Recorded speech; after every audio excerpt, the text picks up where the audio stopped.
बहुत बड़े संत हुए जिनका नाम था संत ज्ञानेश्वर। आप सभी लोगों ने संत ज्ञानेश्वर जी का नाम पहले सुना होगा। वो महाराष्ट्र के बहुत विख्यात संत हुए हैं। उनके एक भगत थे, एक शिष्य थे उनके, जिनका नाम था त्रिलोचन। त्रिलोचन जी बनिया था, व्यापारी थे, उनका छोटा बड़ा बिजनेस कोई चलता था, लेकिन भगवान के प्रति उनकी श्रद्धा इतनी इस कदर थी, संतों में उनकी आस्था, भगवान के भक्तों से उनके हृदय में प्रेम इस कदर था कि वो अपना जरूरी से जरूरी काम छोड़ करके भी हमेशा भक्तों के पास, संतों के पास कथाएं चल रही है तो वहां पर, सत्संग कहीं चल रहा है तो वहां पर अपना जरूरी काम छोड़ करके भी चले जाया करते थे। बहुत बार उनको अपने व्यापार में इस बात से घाटा भी लगता था, क्योंकि भगवान परीक्षा लेते थे। तो वो इस कभी जो भी उनको व्यापार में नुकसान हुआ तो इससे कभी चिंतित नहीं हुए कि हे भगवान, हम तो आपकी लीलाओं का वर्णन श्रवण करने गए थे, हम तो आपकी कथा सुनने गए थे, अब आप जानो, आपका काम जाने, आपने प्रॉफिट दिया या नुकसान दिया आप जानो, क्योंकि हम तो स्वयं आपकी देन है। इतना इस कदर उन्होंने अपने आप को परमात्मा के चरणों में समर्पित कर रखा था कि उनको किसी भी प्रकार की कभी कोई चिंता नहीं सताती थी। लेकिन एक दुख की बात ये थी कि त्रिलोचन जी की कोई औलाद नहीं थी। उनका जीवन काफी बीत चुका था, उम्र बहुत हो चुकी थी। अब उन्होंने अपना, हम कहें कि जवानी का पूरा जो जीवन था वो गौ सेवा में, भगवान के भक्तों की सेवा में, सत्संग सुनने में, कथाएं सुनने में, संत महात्माओं की सेवा में लगा दिया था। लेकिन कभी भी उन्होंने इस दुख को अपने जीवन पर कभी हावी नहीं होने दिया कि मेरे को औलाद नहीं है। जैसे त्रिलोचन जी स्वयं थे, ऐसी ही उनकी अर्धांगिनी थी। उनकी पत्नी भी उतनी ही धर्मात्मा थी जितने उनके पति देव थे। हमेशा दोनों एक साथ जाया करते थे कथा सुनने के लिए। तो समय काफी बीतता गया। उनके घर में बड़े बड़े लंगर की व्यवस्थाएं हुआ करती थी संत महात्माओं के लिए। बड़े बड़े भगत लोग उनके वहां भोजन करने के लिए आया करते थे। खूब सारा भजन कीर्तन इत्यादि हुआ करता था। क्योंकि जब इतने लोग वहां आ रहे हैं तो उनके भोजन की व्यवस्था भी उनकी अर्धांगिनी जी करती थी। त्रिलोचन जी की धर्मपत्नी इतनी धर्मात्मा थी, सब संत महात्माओं को, भगवान के सभी भक्तों को जो वहां पर कीर्तन मंडली आया करती थी भजन कीर्तन करने के लिए, उन सभी का भोजन वो स्वयं अपने हाथों से बनाकर उनको परोसती थी। तो उम्र जब धीरे धीरे बढ़ती गई तो त्रिलोचन जी एक दिन थोड़े चिंतित हुए। उस दिन भी चिंता ये नहीं सताई कि हमारे औलाद नहीं है, उस दिन चिंता ये सताई कि अब मेरी और मेरी अर्धांगिनी की उम्र धीरे धीरे बढ़ रही है और अब हमारे हाथ पांव जो है वो कम काम करते हैं। तो अब साधु संतों की सेवा कौन करेगा? हमारे घर में जब संत लोग आ जाएंगे, भगत लोग कथा कीर्तन इत्यादि करने आएंगे तो उनको भोजन कौन करवाएगा? उनके भोजन की व्यवस्था कौन करेगा? अब हमसे तो बन नहीं पाएगा। तो एक दिन वो चतुर्भुजनाथ भगवान ठाकुर जी के श्री चरणों में बैठकर ये निवेदन करते हैं कि हे भगवान, आपका दिया हुआ सब कुछ है, अब कमी है तो बस अब कोई सेवक मिल जाए। सेवक भी हमारा नहीं, जो संतों की सेवा कर दे हमारे यहाँ आकर के, वो बदले में जो कुछ भी लेगा मैं देने को तैयार हूं।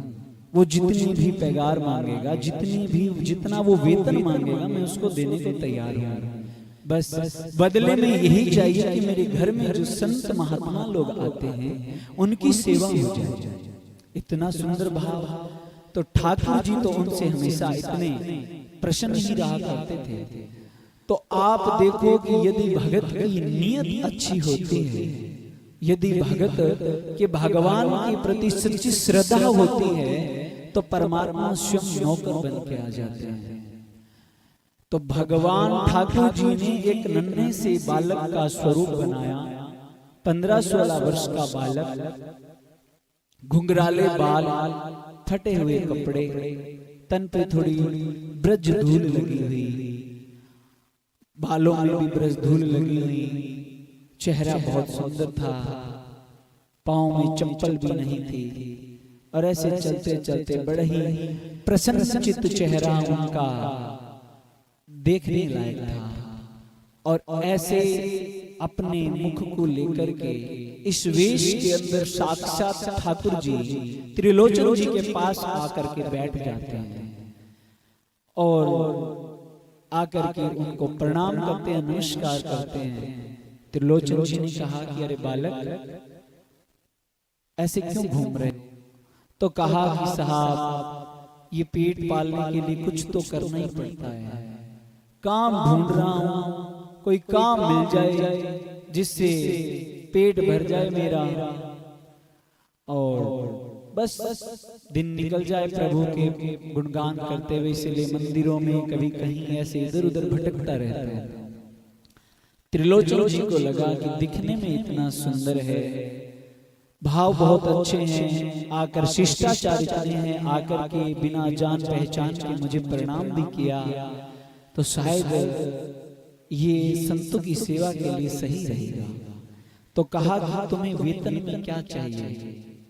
कहा कि साहब, वेतन में कुछ नहीं चाहिए, रहने को जगह मिल जाए और खाने को भरपूर भोजन मिल जाए, और हमें कुछ नहीं चाहिए, काम जो आप कहोगे मैं करने को तैयार हूं। तो कहा अच्छा ऐसी बात है? तो बोला ये तो नहीं, इसके अलावा कोई वेतन भी हो तो बता दो। तो कहा वेतन तो नहीं है, बस भोजन मिल जाए और रहने की जगह मिल जाए, इतना बहुत है मेरे लिए। तो त्रिलोचन जी को ये बात समझ में, त्रिलोचन जी ने नए नए सुंदर सुंदर कपड़े ला करके दिए, वस्त्र, कि चलो। अरे बालक, मैंने तेरा नाम तो पूछा ही नहीं, तुम्हारा नाम क्या है? अब वो नन्हा बालक नाम क्या बताता? नन्हे बालक ने कहा कि मेरा नाम है अंतर्यामी। अंतर्यामी नाम है आपका? अरे आप तो सबकी घट घट की जानने वाले हो क्या? त्रिलोचन जी ने एक मजाक में ऐसे व्यंग्य रूप में उनको बोल दिया। अरे कहा नहीं सेठ जी, नाम ही अंतर्यामी है, अब कोई नहीं है मेरा, मैं तो अकेला ही हूँ, कोई घर भी नहीं है, कुछ नहीं है, नाम पता नहीं किसने रखा, अब नाम मेरा अंतर्यामी है। तो कहा चलो अंतर्यामी, तुम नहा लो, ये वस्त्र पहन लो, और अभी संध्या का समय होने वाला है, और संध्या के समय हमारे यहाँ पर काफी सारे साधु आते हैं, संत आते हैं, और भजन कीर्तन करने के लिए एक मंडली आती है, तो उनके लिए तुझे भोजन बनाना होगा। तुम भोजन बना लेते हो? कहा मैं भोजन बना लेता हूँ।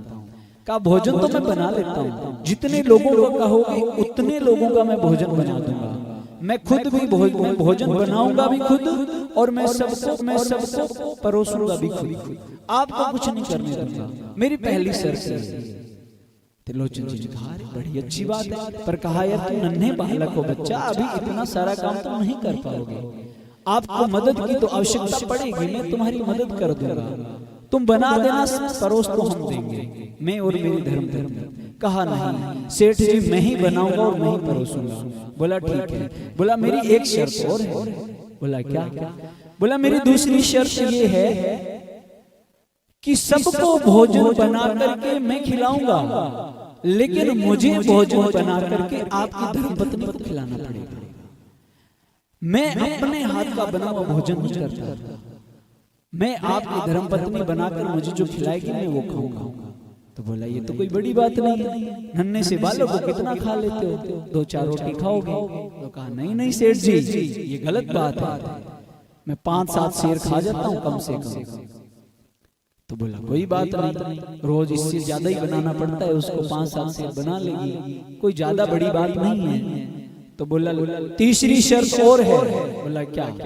तीसरी शर्त ये है कि यदि मेरे को किसी ने बोल दिया कि कि ये तो पेटू है, ये तो बहुत खाता है, 5-7 शेर अकेला ही खा जाता है। जिस दिन ऐसी बात मैंने सुन ली, मैं उसी दिन यहाँ से चला जाऊंगा, ये मेरी शर्त है।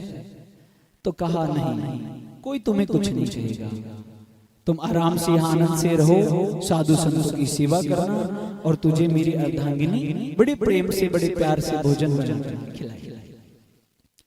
ऐसे चलते चलते सेवा होती रही। अंतर्यामी सारे साधु संतों का अकेले भोजन बना लेते थे।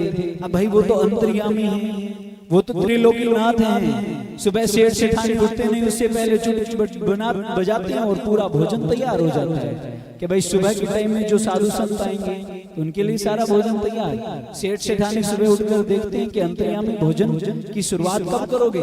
बोला सेठ जी भोजन तो बना के रख दिया, रसोई घर में जाकर देखो। आप जाकर के देखा, माँ अन्नपूर्णा के भंडार भरे पड़े थे।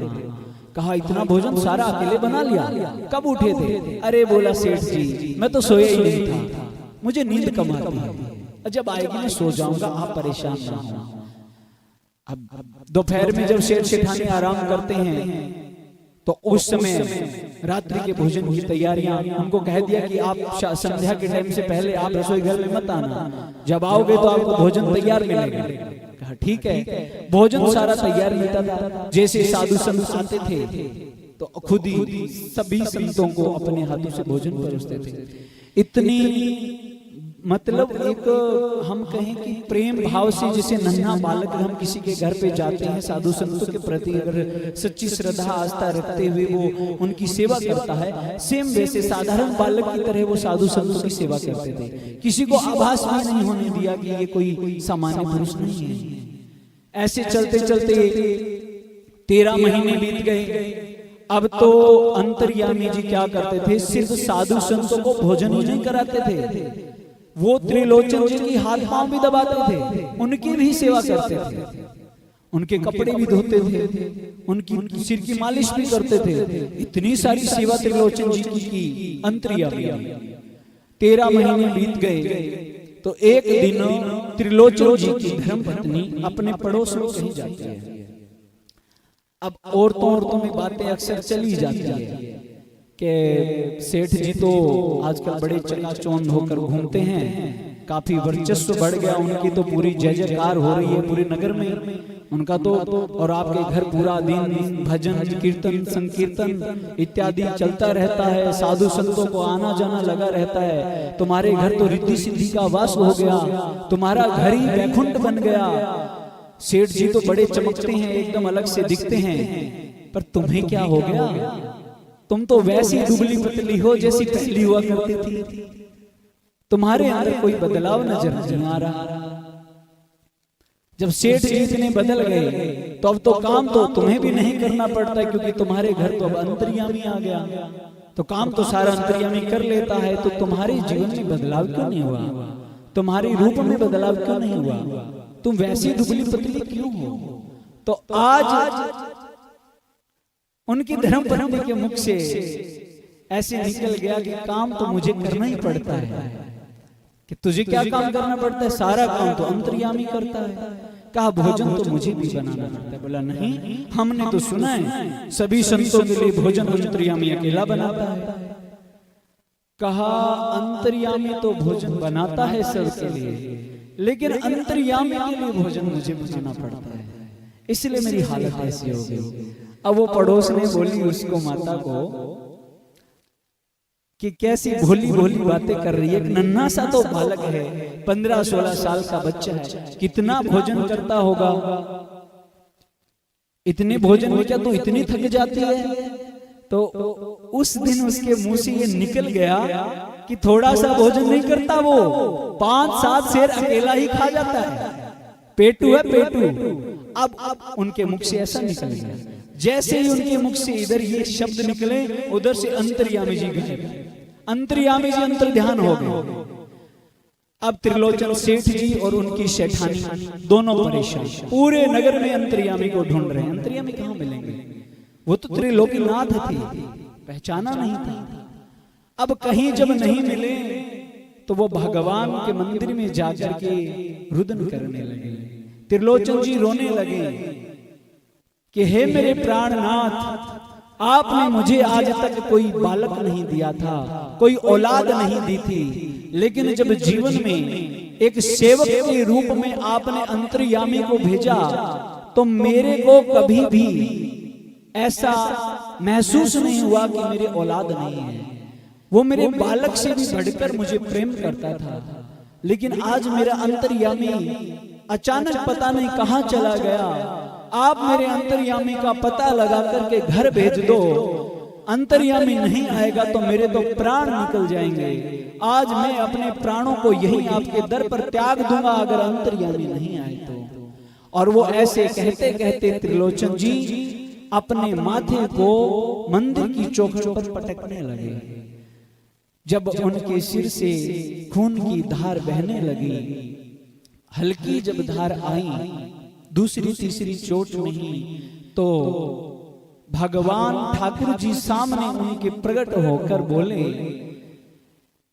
कि हे त्रिलोचन, मैं तुम्हारी भक्ति से इतना खुश था, इतना आनंदित था, और जब तुमने इतने प्रेम भाव से आकर कहा कि मुझे अब सेवक की आवश्यकता है, तो मैं स्वयं तुम्हारे घर सेवक बनकर आया था और तुमने मुझे पहचाना नहीं।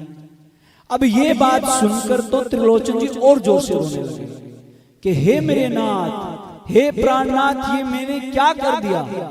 मेरे घर भगवान सेवक बनकर आए और मैंने उनसे अपनी सेवा करवाई, मैंने अपने हाथ पांव भी दबवाए, मैंने अपने सिर की मालिश भी करवाई। बहुत बड़ा अपराध हुआ, मैं बहुत अधम हूँ, मैं बहुत नीच हूँ प्रभु। अब तो मुझे मर जाना चाहिए, अब तो मुझे मेरे प्राणों की आहुति देने दो यहाँ पर। तब ठाकुर जी उसको कहते हैं कि ठाकुर जी कहते हैं कि हम जब आपके घर पे आए थे बालक के रूप में, तो हमारा एक पूरा परिवार सा बन गया था और इतना खुशी खुशी जीवन हमारा चल रहा था। और मैंने तो आपसे शर्त रखी थी कि जिस दिन मुझे ये कहा गया मैं उस दिन चला जाऊंगा। आपकी धर्म पत्नी ने पड़ोस में जाकर ऐसा कहा था, इसीलिए मैं वहां से अंतर्ध्यान हो गया था। तो कोई बात नहीं, आपको मैं हमेशा अब आपके साथ ही रहूंगा। ऐसे त्रिलोचन जी की भक्ति रही तो हमारे ये कहानी सुनने का, ये कथा श्रवण करने का, ये काल्पनिक कथा नहीं है, ये महाराष्ट्र की सच्ची घटना है जो आपने इतनी देर से आप बैठकर प्यार से श्रवण कर रहे थे। ये महाराष्ट्र की सच्ची घटना है और त्रिलोचन जी का भक्तमाल की कथाओं में, भक्तों में सबसे सर्वप्रिय नाम आता है। इतने उच्च कोटि के भक्त रहे त्रिलोचन जी, सेठ थे, बनिए थे, व्यापार को देखते हुए भी इतनी भक्ति वो कर लिया करते थे। साधारण से शब्दों में इस पूरी इनकी जीवन चरित्र की ये कथा श्रवण करने के बाद हमें शिक्षा ये मिलती है।